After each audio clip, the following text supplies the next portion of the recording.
Hello, I'm Dr. John Shugart, and I'm here with David Al.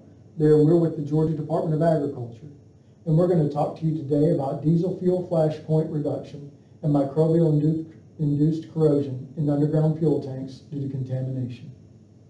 Well, thank you, Dr. Shugart, and good morning. And here's our outline for our presentation today. And first, I'm going to talk about the Georgia Fuel Program and also the diesel first point background information, such as specification, history, and test methodology. And also, we want to talk about why we want to investigate what is causing the low first point diesel, and also potential problem for using the low first point diesel, such as the fuel pump cavitation, safety, and low C10 number. And also, we want to find out the root cause of contamination, an experiment to confirm the contamination. And then we also develop some steps to mitigate the contamination problem. Next. And in the Georgia Field Program, we have about 18 to 20 field inspectors go around the state of Georgia pulling some field sample. And laboratory have 12,000 square footage with a state-of-the-art facility. And also we are able to process 28,000 field sample per year. And then in the laboratory, we have 6 DCFID and 4 Walker saw octane engine and 2 Walker saw C10 engines. C10 engines for the diesel fuel. And we test more than 6 different kind of fuel in the state of Georgia. We have basically test gasoline, aviation fuel, jet fuel, marine fuel, racing fuel, biodiesel, kerosene, and also the ethanol, fast fuel, E15, E20. And also we test almost 2,000 ultra-low sulfur diesel, number 1, number 2 every year. And for diesel fuel, one of the most important parameters is the diesel first point. The definition of diesel first point is the lowest temperature at which diesel can be vaporized to form an ignitable vapor mixture. When the flame removed, they stop burning. And also the diesel fuel must meet the ASTM D75 method, which is must bigger than 125 for the first point. And the first point is the general indication of whether liquid is flammability or combustible of a diesel fuel. And here's a definition between flammable and combustible liquid. By definition, the flammable liquid must be below 100 degree F, which is set by Department of Transportation and Department of Labor. And the combustible liquid is somewhere between 100 and 200 degree F. And why do we investigate what caused the low diesel point? What caused the low diesel first point? And since 2015, we shut down more than 2,000 retail stations due to the low first point diesel. And diesel fuel failed to meet the ASM specification, which is greater than 10% per routine inspection. Low diesel first point, which are flammable and more dangerous to transport and handle. And low first point diesel may indicate there's some contamination in the diesel fuel, whether gasoline get in the system or alcohol get in the system. And potential problem for using low first point diesel, we have created a lot of problem for that. And also potential first point depression together with water and sediment may induce a corrosion for underground tank. And here's the data we have for first point. And since 2012, and you can see more than 200 stations shut down since more than 200 since 2015.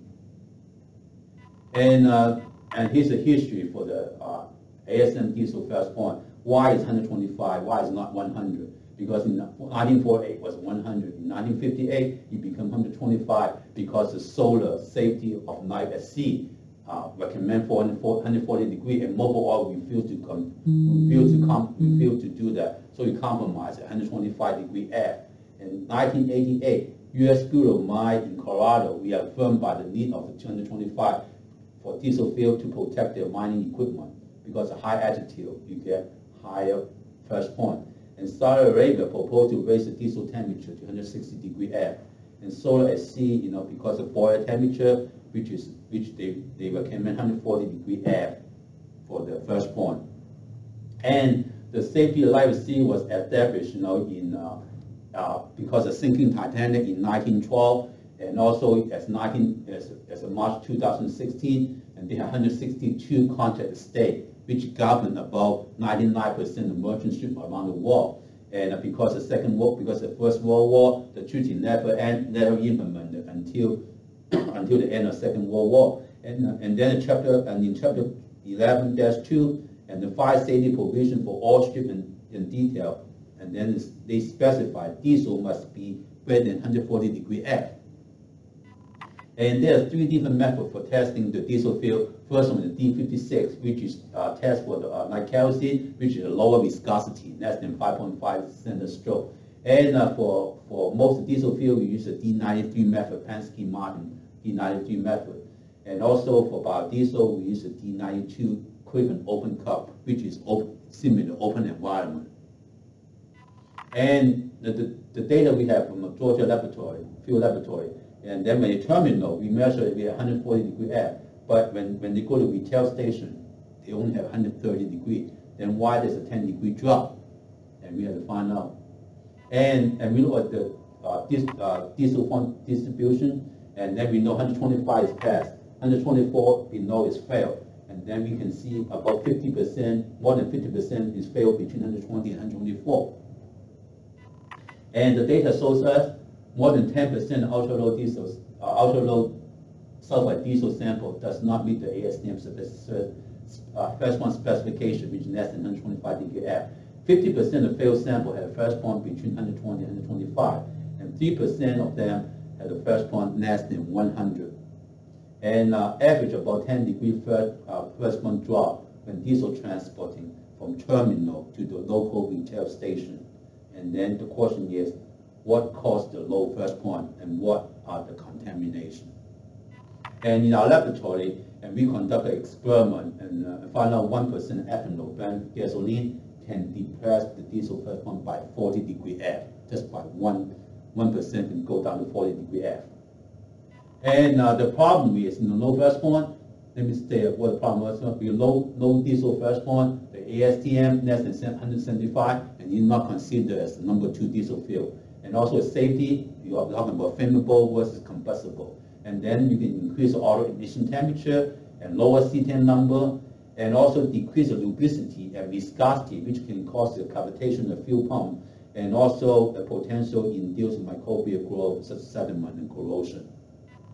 And when we look at data, diesel fuel, no diesel first point is one problem, but also the problem is sediment and water. You can see the low first point is the highest fail rate, about 16%, but the sediment and water is still not, still pretty high, 9% into 9% respectively. So that comes to the next few graph, and then we had no depression in diesel fuel, and then we have water and sediment. That create an environment for the microbial growth, and potential it can corrode the underground tank in the future. And I turn it over to Dr. Shugart. So in 2012, there was a Battelle report. They're going through and analyzing their corrosion in fuel tanks. It was found that ethanol, there identified as a correlation, there's severe corrosion. Ethanol was present in up to 90% of the diesel tanks that showed corrosion. So where did the ethanol and acetic acid come from? How did ethanol get into the diesel tanks? And did the contaminants there induce the corrosion? Their diesel fuel mixed with ethanol, their blended gasoline, can go through it and introduce water. And then we have ethanol plus water plus biodiesel. There we can go through and have a mixture for microbial growth and corrosion.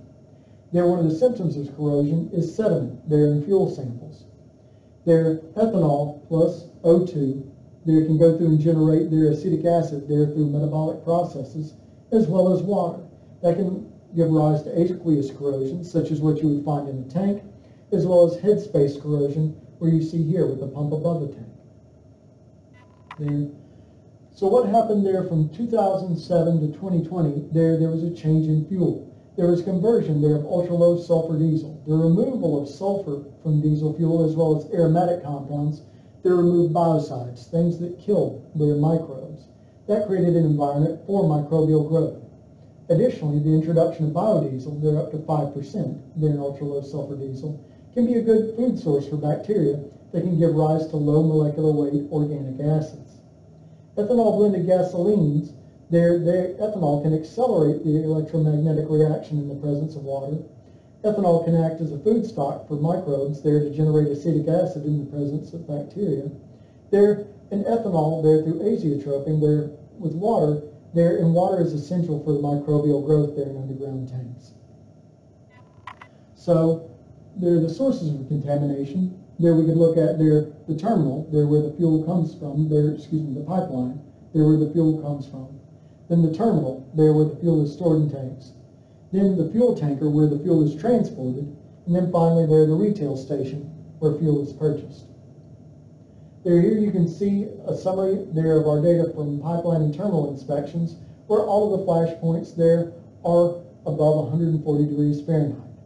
There, as David talked about earlier, all of these values are well above the 125 degrees flash point there that's required for safety. The pipelines have a minimum diesel flash point of 130 degrees Fahrenheit. There, with all of these tests, GDA personnel were on site there and observed the collection of samples in the testing. Here you can observe starting in 2006, there all the way to 2015, there the average diesel flash point from the terminals. There, starting there in 2006, there we see a flash point of just under 150. But then we go through and we see this transition from 2012 to 2013, where the average flash point dropped to just above 140 degrees Fahrenheit. So what are the possible root causes there of contamination? That we could go through and have switch loading, there where residual, fuel that was previously hauled can depress the flash point.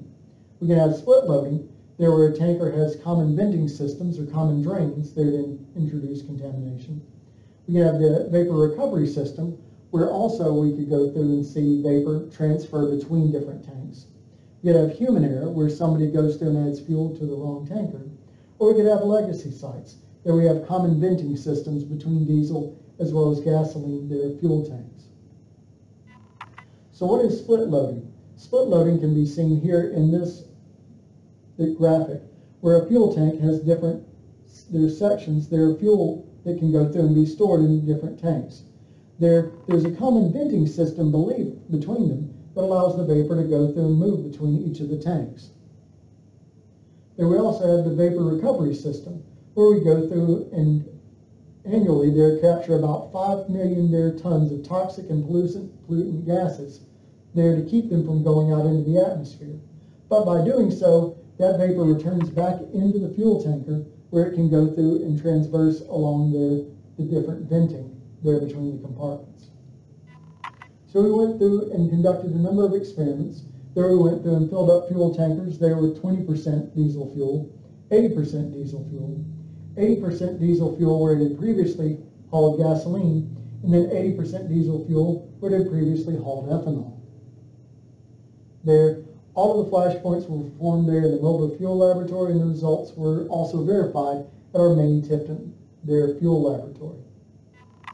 There, all of the diesel fuel that we started with these experiments started from the terminals with a flash point of approximately 145 degrees Fahrenheit. There, we went through and found that the 20% fill volume had a 7 degree Fahrenheit flash point depression. The 80% fill volume there had a 3 degree flash point depression. After arrival at the retail site and prior to unloading, there the 20% fill volume had up to a 20 degrees Fahrenheit flash point depression. There, for the vapor recovery system, we saw a result vary between 10 to 20 degrees Fahrenheit flash point depression. We also found that hauling gasoline prior to the diesel fuel can depress the flash point there by 9 degrees Fahrenheit, even if the fill volume is up to 80%. We also saw that switch loading, hauling ethanol prior to the diesel, there can depress the diesel fuel flash point by 4 degrees Fahrenheit. Ultimately, ethanol would find its way into diesel fuel through both switch loading and split loading. This could also go through and introduce water through azeotropin kind of vapor, where the microbial growth requires the presence of water. Ultimately, if there was no water present, there would be no bugs. The acetic acid may be produced through the oxidation of ethanol in the presence of the bacteria. We also see potentially biodiesel as a food source for the bacteria that can produce low molecular weight organic acids such as propionic and butyric acid. Ethanol can also go through and contribute to the tank corrosion as it's electrically conductive and accelerates the rate of corrosion. We'd like to thank the Department of Agriculture for going through and sponsoring this work, particularly Commissioner Gary Black. And we'd also like to thank Dr. James Sutton and Dr. Kerry Crabtree, as well as Fuel Lab members Justin Odom, Tim Harsey, Tunde Nuga, Katie Bennett, and Thomas Griffin. We'd also like to thank IT Representative Michael Harsey for his assistance, and thank you for your attention.